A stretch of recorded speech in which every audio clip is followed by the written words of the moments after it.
Well, it's a walking and talking kind of night. We're back out at the farm today, and like always, rushing around, trying to get 100 things done with the amount of trips I make out to the farm, and just trying to get everything done all in one go.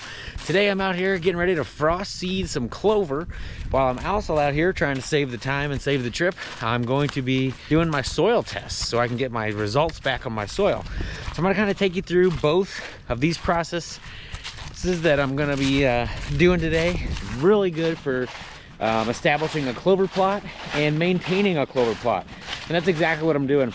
This clover plot is going on its 3rd year, and it is very thick and full, and the deer and turkeys absolutely loved it, and it butts up right to my ag field. If you can see right here, I got cut corn this year. It'll be beans next year. It's a perfect little stage that deer will feed in and then end up getting into the big destination field at the end.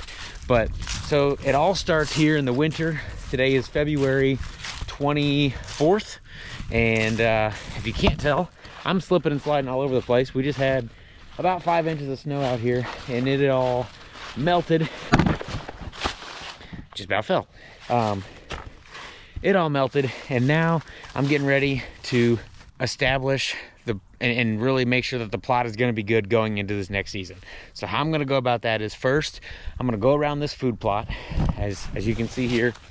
A step that I did not include in this video, but I actually made a short about it if you want to check it out.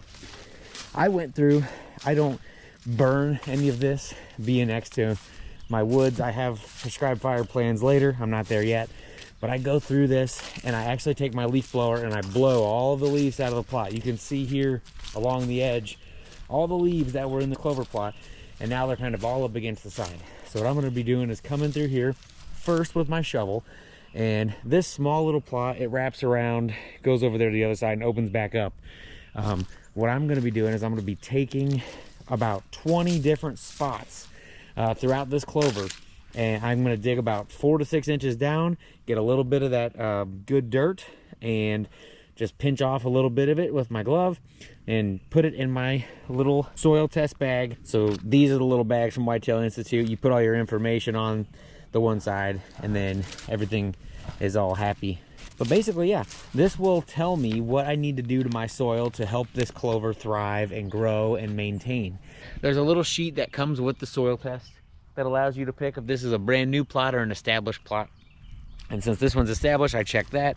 I check the clover that I'm using, and they will test the soil that I send them, and they will tell me exactly the fertilizer that this needs, the lime if the pH is low, and it gives you a great health analysis of your soil. Highly recommend to everybody, take the time, spend the $15. You know, otherwise you're just guessing. You have no idea what this field might actually need, and you could save a lot of money in the long run. So that's what I'm doing today. I'm going to be walking around kind of like a crazy man, because I'm trying to do this here and at another farm before it gets dark. So just a quick little example. What I'm doing literally with this soil test is I stab my shovel in the ground. Ground's still pretty hard. It was frozen not too long ago. And I'm coming down a good 4 to 6 inches. And I'm getting down to this crumbly dirt. See, I got some worms in there. That's a good sign. Then I'm going to take my bag. I'm going to open it up. I'm going to come in here. I'm going to take just a little pinch of this soil, and I'm going to put it in the bag. Take a little pinch of the deep down, 4 to 6 inches down. Get the crumbly stuff. I don't like to send the mucky stuff. They tell me it doesn't really matter. However, it does weigh more for shipping. So that's how I do it, and then I just kind of place it back, and I stomp it back down, and the roots will take with all the spring rains. Everything will be just fine and peachy. You won't just have a big dead hole there. I'm going to do that in about 20 spots throughout this whole clover plot. That continues to go over there, and then I'm going to hop quickly into my frost seeding. So let me walk you through that real fast. So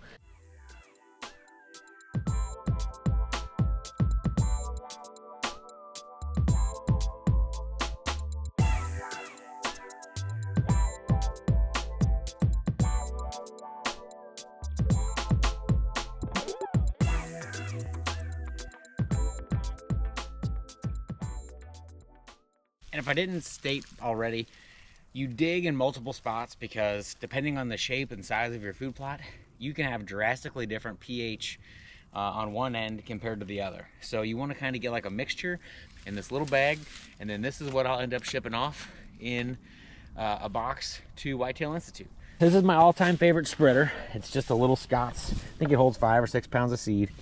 Right here I have the Imperial Whitetail Clover seed. I have 9 plots that I frost seed, and this is my amount that I use. It's 3.24 pounds, so I go on the extreme heavy side when it comes to frost seeding. I'm fortunate enough to be able to spend the money on the clover seed. Clover seed is rather pricey, but I love a good fresh clover stand, and frost seeding is the ticket when it comes to trying to establish a clover plot or to make sure that your existing clover plot comes back thicker than ever. So I broadcast at 9 pounds to the acre. So this is less than 1/3 of an acre. But this is what will get broadcasted on this area. It seems like a lot. It is a lot. It's heavier because this is just getting broadcasted on top. And you'll see me here in just a minute. You'll see me do lines forward and back, and then I'll crisscross that 90 degrees off. And I'll do that throughout the whole plot. And when I run out of seed, I run out of seed. But the reason you go so heavy is because, you know, some's going to get eaten by turkeys, some's going to get eaten by birds, squirrels, whatever. Some's going to get pushed down too deep. The idea behind the frost seed is that as the temperature is going from warm to cold to warm to cold, it's going to thaw. Like right now we're a little bit thawed out, but here in a couple of days it's going to freeze again. So the seed will grab into the ground, and then it'll thaw, and then it'll freeze into the ground, and it just basically plants itself to about the perfect depth for clover. And then as spring does its thing and kind of greens everything up, the clover will start to grow, and come about May, this is usually a beautiful plot of clover, which then we get into spraying and maintaining the plot for weeds, but we'll get that in a different video. But this is frost seeding clover after the soil test, and then when I get my results from my soil test, I'll be able to know exactly how much lime this might need to help the clover thrive, to raise its pH if it's too far off, because clover likes to be around that 7.0 neutral pH level. So hopefully I don't have to do too much. I had a good soil report on this last year. Things change, so I test my soil every year. Some guys do it every couple years. I'm blessed and fortunate enough to be able to afford to do it every year, so that's what I do. So enough rambling, I gotta get moving. So I'm gonna post this thing up. You guys can kind of watch me. I'm going to get this all done and make some quick work of this and hit the road. I have all 3.25 pounds of clover. I got my I have my clover seeder set on 1. It's important to go slow. It's better to go over your plot multiple times than try to rush through it real fast. So you'll see me now going lines this way, and then I'll zigzag back 90 degrees off of what I did, and I'll do that throughout the whole plot until all of my seed is gone. And that's going to give me the best coverage putting down this frost seeded clover. And then it's as easy as walking away and letting Mother Nature do its thing.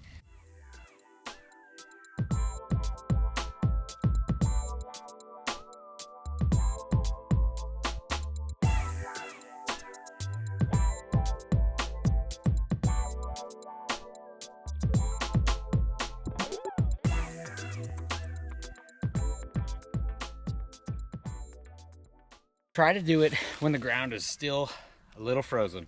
It's getting a little soft today. I couldn't get out here till after work. Hit it 65 degrees today. It thawed out a lot, so it got a little squishy. Is it gonna work? Absolutely. The worst part is just mucking around existing clover that I can see is just laid down, is gonna sprout up new this spring.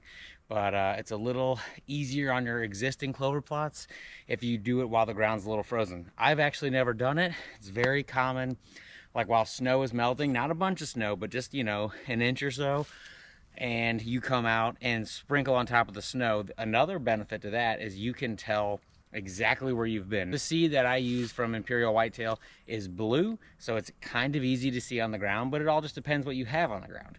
So especially in snow, it shows up really well. Just another helpful hint that might help you be able to kind of see where you're going. But do that crisscross pattern and I'm done. So I'm gonna forget about this plot and we'll revisit it back in May. April, May should really start greening up, and I should be able to see the results from my frost seed. So stay tuned for that one. We'll do some clover maintenance come this spring, and we'll talk a little bit more about that later. But for now, thanks for watching. We'll see you in the next one.